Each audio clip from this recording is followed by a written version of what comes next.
देश में रहने वाले हर व्यक्ति को भारत के संविधान ने अपनी अपनी इच्छा के अनुसार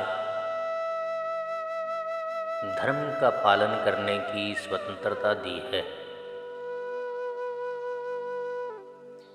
लेकिन विषय यह नहीं कि अलग अलग धर्मों को मानने की स्वतंत्रता क्यों दी है।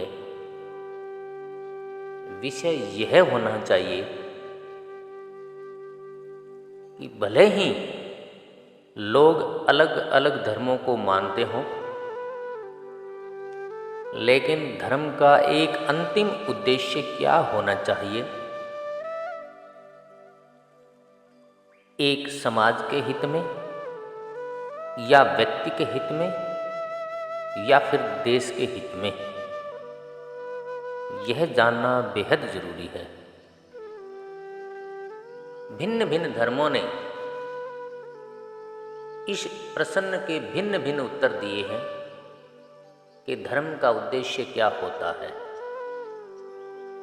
आदमी को ईश्वर प्राप्ति के मार्ग पर लगाना और उसे अपनी आत्मा के मोक्ष का महत्व समझाना, इस प्रश्न का एक सामान्य सा उत्तर दिया जाता है। जिस किसी से यह पूछा जाता है, उस व्यक्ति की तरफ से सामान्य रूप से यही जवाब मिलता है कि धर्म के अनुसार आचरण करने पर आत्मा को मोक्ष की प्राप्ति होती है।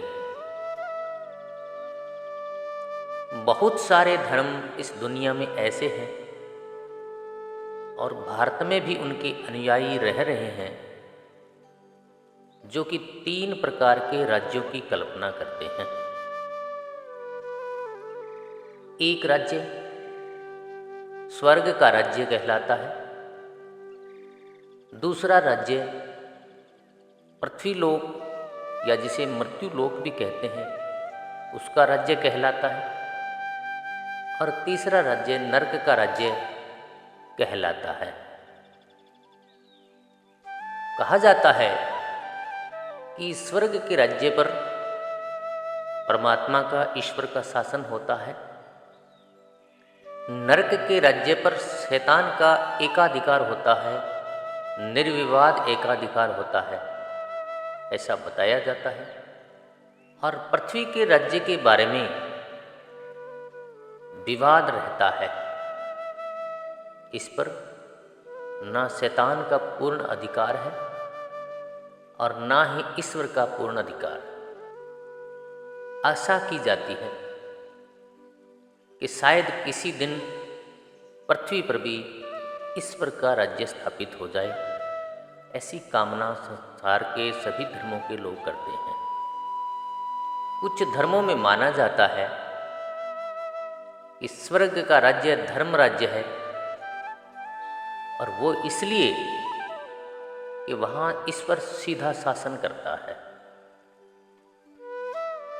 कुछ दूसरे धर्मों में ईश्वर का राज्य सर्वोपरि माना जाता है।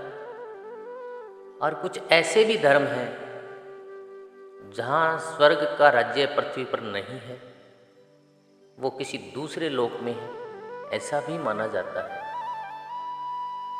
कुछ दूसरे धर्मों में स्वर्ग का राज्य पृथ्वी पर नहीं है, यह केवल स्वर्ग का ही दूसरा नाम है। जो कोई ईश्वर और उसके पैगंबर पर विश्वास रखता है, वही वहाँ पहुँच सकता है। जब वे स्वर्ग पहुँचते हैं तो जीवन के भोग विलास के सारे साधन उन्हें वहाँ प्राप्त हो जाते हैं, जो धर्म के प्रति निष्ठावान होते हैं। सभी धर्मों का यही उपदेश है कि इस स्वर्ग के राज्य में पहुंचना ही आदमी का अंतिम उद्देश्य होना चाहिए। और वहाँ कैसे पहुंचा जाए, यही अंतिम निर्णय भी होना चाहिए। धर्म का उद्देश्य क्या है, रिलीजन का उद्देश्य क्या है, इस प्रश्न पर बुद्ध ने सभी धर्मों से अलग अपना एक भिन्न उत्तर दिया है। बुद्ध ने लोगों से यह कभी नहीं कहा कि उसके जीवन का उद्देश्य किसी काल्पनिक स्वर्ग की प्राप्ति होना चाहिए। उनका तो कहना था कि धम्म का राज्य इस पृथ्वी पर ही है और वह धम्म पथ पर चलकर ही प्राप्त किया जा सकता है।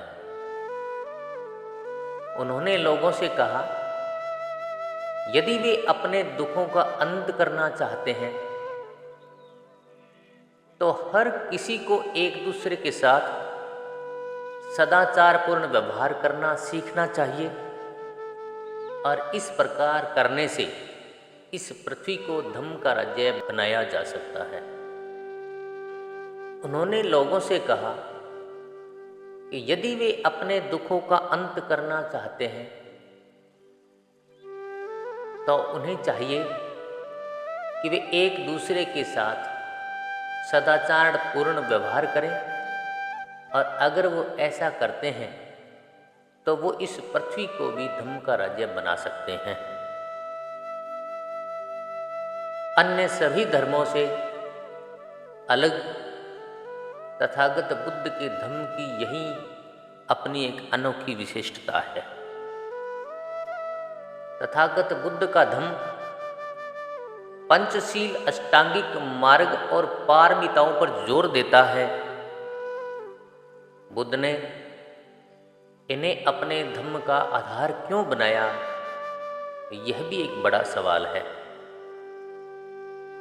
बुद्ध ने पंचशील अष्टांगिक मार्ग और पारमिताओं को धम्म का आधार क्यों बनाया, क्योंकि यही केवल एक ऐसा जीवन मार्ग है जो व्यक्ति को सदाचारी बना सकता है। व्यक्ति के द्वारा व्यक्ति के प्रति अनुचित व्यवहार का परिणाम ही दुख है। एक व्यक्ति दूसरे व्यक्ति के साथ अनुचित व्यवहार करता है, यहीं से दुख पैदा होता है। केवल सदाचार ही इस अनौचित्य और उसके परिणाम स्वरूप होने वाले दुख को दूर कर सकता है। इसलिए बुद्ध ने कहा कि धम्म का कार्य केवल और केवल उपदेश देना ही नहीं होना चाहिए, बल्कि जैसे भी हो इसे व्यक्ति के मन में सदाचारी होने की आवश्यकता की भावना उत्पन्न करनी चाहिए। लोगों में सदाचार की भावना भरने के लिए धम्म को दूसरे कार्य भी करने होते हैं। धम्म के द्वारा व्यक्ति को यह शिक्षा दी जानी आवश्यक है कि कुशल कर्म क्या है और कुशल कर्म है उसका पालन करें। अकुशल कर्म क्या होता है और जो अकुशल कर्म होते हैं उनसे दूर रहें। धम्म के द्वारा व्यक्ति को यह शिक्षा भी दी जानी जरूरी है कि अकुशल कर्म स्वयं भी ना करें और दूसरों को भी करने के लिए प्रेरित ना करें। धम्म के इन दो उद्देश्यों के अतिरिक्त बुद्ध ने धम्म के दो अन्य उद्देश्यों पर भी जोर दिया, जिन्हें वे बहुत महत्वपूर्ण समझते थे।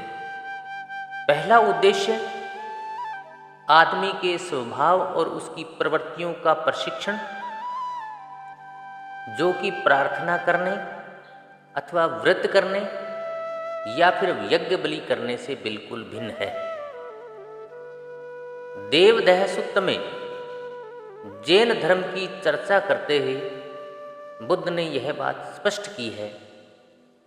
जैन धर्म के संस्थापक तीर्थंकर महावीर का कहना था कि व्यक्ति जो कुछ भी अनुभव करता है, चाहे वह दुख है या फिर सुख है, यह सब उनके पूर्व जन्म के कर्मों का परिणाम होता है। ऐसा होने पर पूर्व जन्म के दुष्कर्मों की निर्जरा को हो जाने से और नए दुष्कर्म न करने से भविष्य के लिए कुछ संग्रह नहीं होता, तो दुष्कर्म का क्षय हो जाता है। जब दुष्कर्मों का क्षय हो जाता है तो दुख का भी क्षय हो जाता है। जब दुख का क्षय हो जाता है तो सुख दुख की अनुभूति का क्षय हो जाता है, और जब वेदना का क्षय हो जाता है, अनुभूति का क्षय हो जाता है, तो सारे दुखों का मूल उच्छेद हो जाता है। यही है उनकी शिक्षा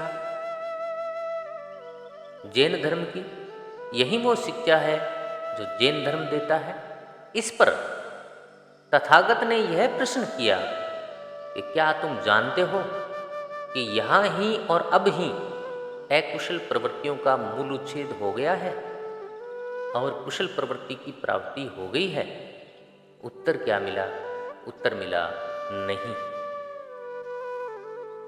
हम नहीं जानते कि अकुशल प्रवृत्तियों का मूल छेद हो गया है, ऐसा हमें ज्ञात नहीं है।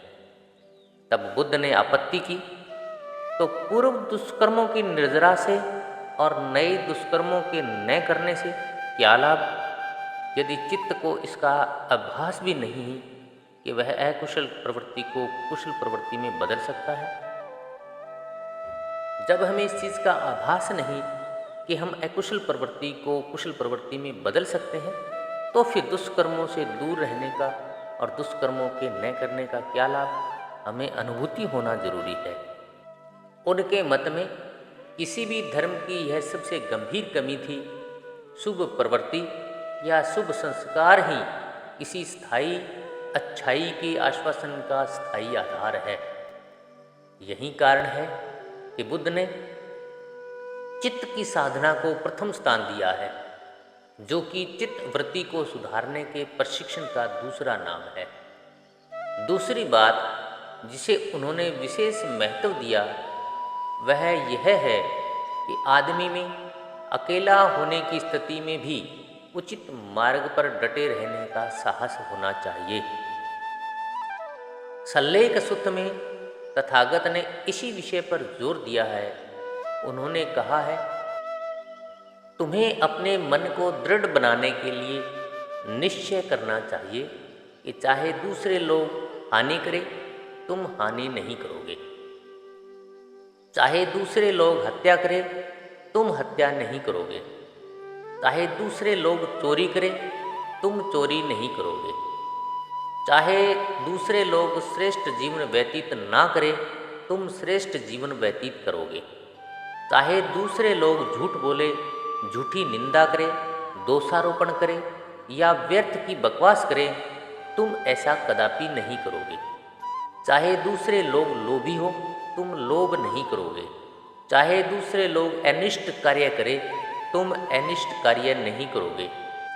चाहे दूसरे लोग मिथ्या दृष्टि वाले हो, मिथ्या संकल्प वाले हो, मिथ्या वाणी वाले हो, मिथ्या कर्मंत वाले हो, मिथ्या एकाग्रता वाले हो, तुम अष्टांगिक मार्ग का पालन करते हुए सम्यक दृष्टि, सम्यक संकल्प, सम्यक वाणी, सम्यक कर्मांत, सम्यक आजीविका, सम्यक व्यायाम, सम्यक स्मृति तथा सम्यक समाधि वाले बनोगे। चाहे दूसरे सत्य के विषय में भी गलती पर हो, मुक्ति के विषय में भी गलती पर हो, तुम सत्य और मुक्ति दोनों विषय में गलती पर नहीं होंगे। चाहे दूसरे आलस्य करते हो या जड़ता से युक्त हो, तुम आलस्य और जड़ता से मुक्त रहोगे। चाहे दूसरे लोग घमंडी स्वभाव के हो, तुम घमंडी स्वभाव के नहीं होंगे, तुम विनम्र स्वभाव के रहोगे। चाहे दूसरे व्यक्ति विचिकित्सा से व्याकुल हो, तुम विचिकित्सा से मुक्त रहोगे।